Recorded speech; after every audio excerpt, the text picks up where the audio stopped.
Good morning, y'all. I look a hot freaking mess, but I was on live and I thought about I would have to reread this whole entire chapter if I didn't record it. So I'm actually gonna record this chapter 6 and put it on my YouTube channel for those who wasn't able to go live and needed to hear the chapter. So we're gonna do that instead of just reading it on live because I know people get busy and my live was empty. So I'm like, So let's do something different. So right now we're gonna actually read the chapter and I'm going to turn this off. And I'm going to upload it to my YouTube channel and then I'm gonna send it out to the ones who needed it or who wasn't there or who missed it.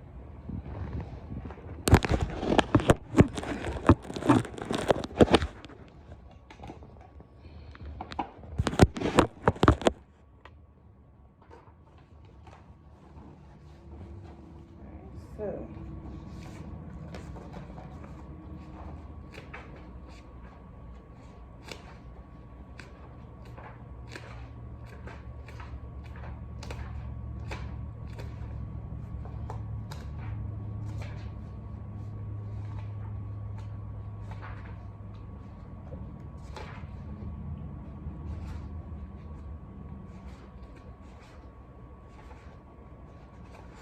I should know. Okay. So I'm currently on chapter. I'm gonna sit down here. I'm currently on chapter 6, and right after so I should record. I think I'm trying to record on my niece's phone and then airdrop it to myself because I think that'll be better. But I'm currently on chapter 6. The chapter is called "Motivation is Overrated. Environments Often Matter More." And like I said, I normally do this on live on TikTok. So if you want to be live with me every day, my schedule is Monday through Saturday, 8:30 in the morning. I get up and read this book. However, I did go on live today, but I feel like I didn't have the people that normally is there, so I didn't want them to miss the chapter. So I'm actually gonna just pre-record this and we'll start again tomorrow after they read this chapter or they listen to this chapter. So let's get right into it. It says, Anne Thorndike, a primary care physician at Massachusetts General Hospital in Boston, had a crazy idea. She believed she could improve the eating habits of thousands of hospital staff and visitors without changing their willpower or motivation in the slightest way. In fact, she didn't plan on talking to them at all. Thorndike and her colleagues designed a 6-month study to alter the choice architecture of the hospital's cafeteria. They started by changing how drinks were arranged in the room. Originally, the refrigerators located next to the cash registers in the cafeteria were filled with only soda. The researchers added water as an option to each one. Additionally, they placed baskets of bottled water next to the food stations throughout the room. Sodas was still in the primary refrigerators, but water was now available in all drink locations. Over the next 3 months, the numbers of soda sales at the hospital dropped by 11.4%. Meanwhile, sales of bottled water increased by 25.8%. They made similar adjustments and saw similar results with the food in the cafeteria. Nobody had said a word to anyone eating there. People often choose products not because of what they are, but because of where they are. If I walk into a kitchen and see a plate of cookies on the counter, I'll pick up a half a dozen and start eating. Even if I hadn't been thinking about them beforehand and didn't necessarily feel hungry. If the communal table at the office is always filled with donuts and bagels, it's going to be hard not to grab one every now and then. Your habit changes depending on the room you're in and the cues in front of you. Environment is the invisible hand that shapes human behavior. Every time our unique personality,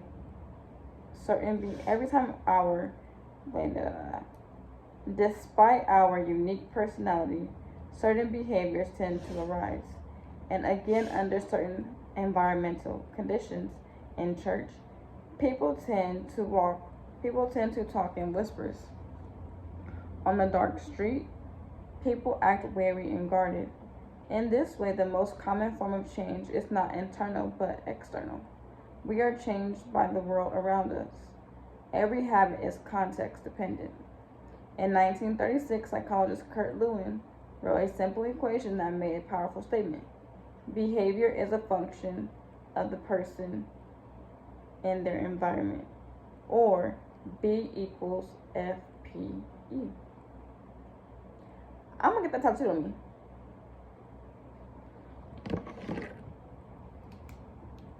Behavior is a function of the person in their environment. B equals FPE. That's crazy. It didn't take long for Lewin equation to be tested in business. In 1952, the economist Hodgson Stern described a phenomenon he called suggestion impulse buying, which is triggered when a shopper sees a product for the first time and visualizes a need for it. In other words, customers will occasionally buy products not because they want them, but because of how they are presented to them. For example, items at eye level tend to be purchased more than those down near the floor. For this reason, you'll find expensive brand name featured in easy to reach locations on store shelves because they drive the most profit, while cheaper alternatives are tucked away in harder to reach spots. The same goes for end caps, which are the units in the aisles. End caps are making money machines for retailers because they are obvious locations at the counter of a lot of foot traffic. For example, 45% of Coca-Cola sales come specifically from the end cap aisle racks. The more obviously available a product or service is, the more likely you try it. People drink Bud Light because it is in every bar, and visit Starbucks because it's on every corner. We like to think that we're in control. If we choose water over soda, we assume it be because we wanted to do so. The truth, however, is that many of the actions we take each day are shaped not by purposeful drive and choice, but by the obvious option. Every living being has its own methods for sensing and understanding the world. Eagles have remarkable long-distance vision. Snakes can smell by tasting the air. With their highly sensitive tongues, sharks can detect a small amount of electricity and vibrations in the water caused by near fish. Every bacteria have chemoreceptors. Tiny sensory cells that allow them to detect toxic chemical in their environment. In human perception, it is directed by the sensory nervous system. We perceive the world through sight, sound, smell, touch, and taste. But we also have other ways of sensing stimuli. Some are conscious, but many are non-conscious. For instance, you can notice when the temperature drops before a storm, or when the pain in your gut rises during a stomachache, or when you fall off balance while walking on rocky ground. Receptors in your body pick up a wide range of internal stimuli, such as the amount of salt in your body or the need to drink when thirsty. The most powerful in human sensory ability, however, is vision. The human body has about 11 million sensory receptors. Approximately 10 million of those are dedicated to sight. Then why the hell I can't see? My fucking senses is out? Some experts estimate that half of the brain's resources are used on vision. Given that we are more dependent on vision than any other sense, it should come as no surprise that visual cues are the greatest catalyst of our behavior. And how come the blind can't see? Like, are they senses out? Like, What the hell?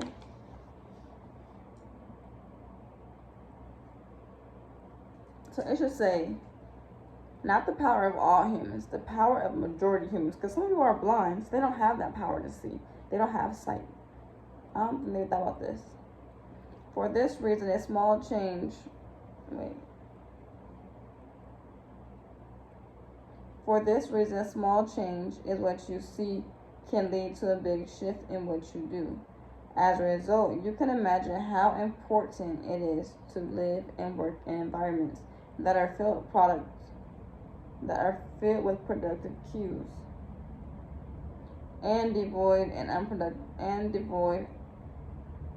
of unproductive ones.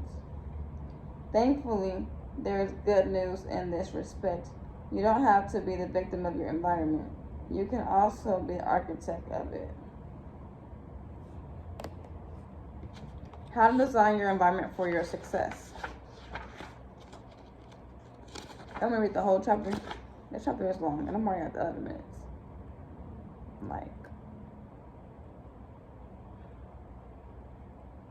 I don't know. During the energy crisis and oil embargo of the 1970s, Dutch researchers began to pay close attention to the country's energy usage. In one suburb near Amsterdam, they found that some homeowners used 30% less energy than their neighborhoods, despite the homes being similar size and getting electricity for the same price. I can't read this morning, y'all. It turned out the houses in the neighborhood were nearly identical except for one feature, the location of the electrical meter. Some had one in the basement and others had the electrical meter upstairs in the main hallway. As you may guess, the home with the meter located in the main hallway used less electricity. When their energy use was obvious and easy to track, people changed their behavior. Every habit is initiated by a cue, and we are most likely to notice cues that stand out. Unfortunately, the environment we live in and work often make it easy not to do certain actions because there is no obvious cues to trigger the behavior. Okay. All right, y'all. I'm tired of you. So,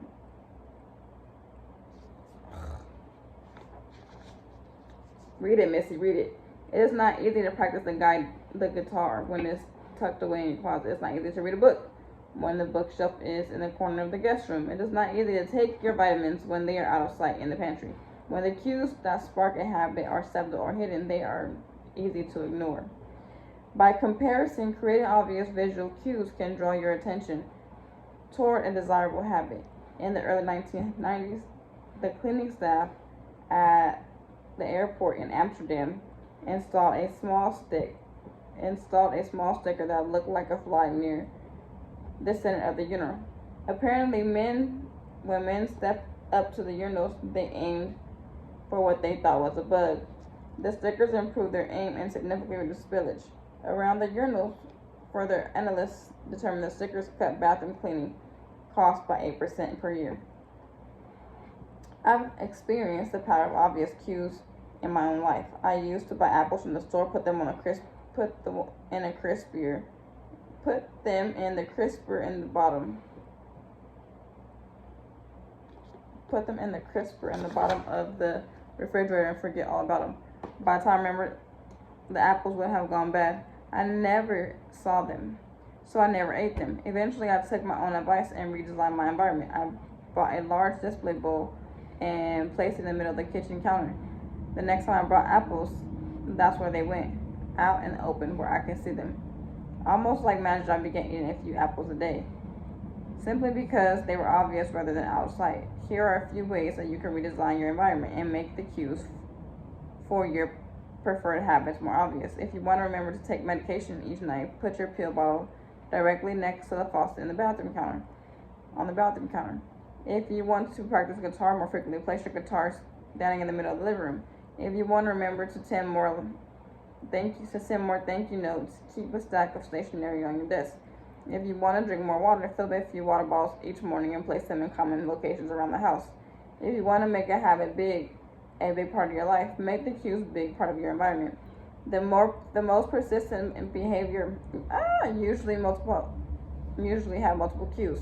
Consider how many different ways a smoker can prompt to pull a cigarette, driving in the car, seeing a friend smoke, feeling stressed at work, so on.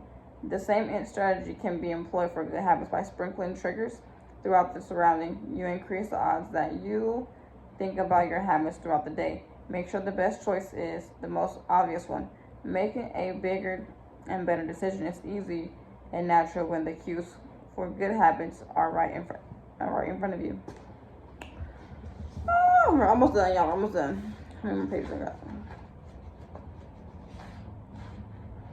Like 4. Environment design is powerful not only because it influences how we engage with the world, but also because we rarely do it. Most people live in a world others have created for them, but you can alter the space where you live and work to increase your exposure to positive cues and reduce your exposure to negative ones. Environment design allows you to take back control and become the architect of life. The architect of your life. Be the designer of your world, not merely the consumer of it. So we're gonna start designing our world, okay? If you want to be a YouTuber and you want to make content more, put your camera in places that you know that you're gonna go there and turn on when you go, so we can have content that you do. You know, like buy multiple cameras. This is also what YouTubers do too. They have multiple cameras and they're like set up in their house in several angles. So when they go into the room, they can just turn it on, and then boom, they don't forget to record. Like, this could be displayed in so many ways, applied in so many ways. So let's start getting on our it girl shit. The context is the cue. The cues that trigger a habit can start out very specific, but over time your habits become not with your single trigger, but with the entire context surrounding the behavior. For example, many people drink more in social situations than they would drink ever alone. The trigger is rarely a single cue, but rather the whole situation. Watching your friends order drinks, hearing the music at the bar, seeing the beers tap. We mentally assign our habits to the location in which they occur. The home, the office, the gym. Each location develops a connection to certain habits and routines. You establish a particular relationship with the objects on your desk, the items on your kitchen counter, and the things in your bedroom.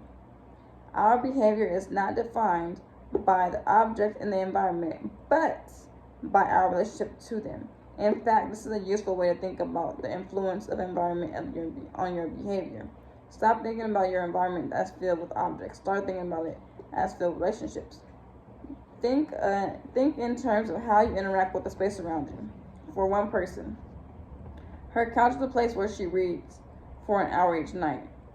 For someone else, the couch is where he watches television and eats a bowl of ice cream after work. Different people can have different memories and thus different habits associated with the same place. The good news: you can train yourself to link a particular habit to a particular context. In one study, scientists instructed insomniacs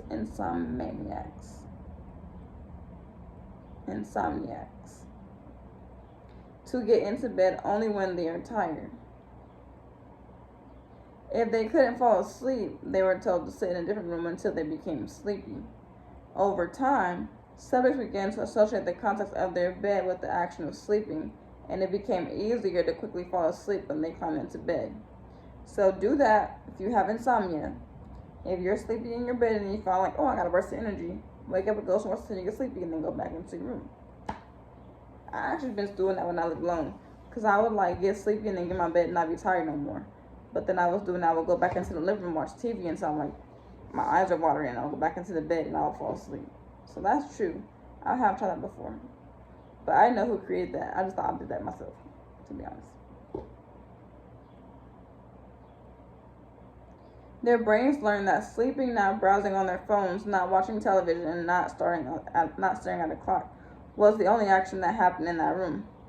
The power of context also revealed an important strategy. Habits can be easier to change in new environments.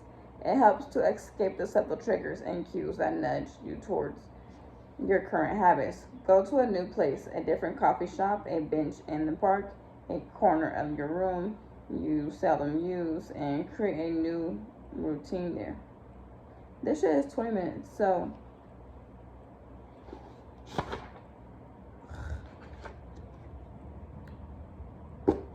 it is easier to associate a new habit with a new context than to build a new habit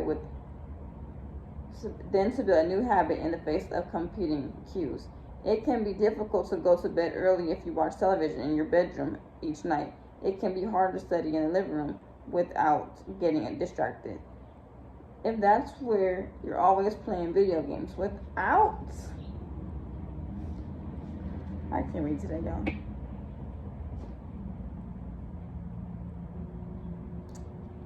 So, let's just jump to the summary. The summary of the book altogether, this chapter altogether, is small changes in context can lead to large change in behavior over time. Every habit is initiated by a cue.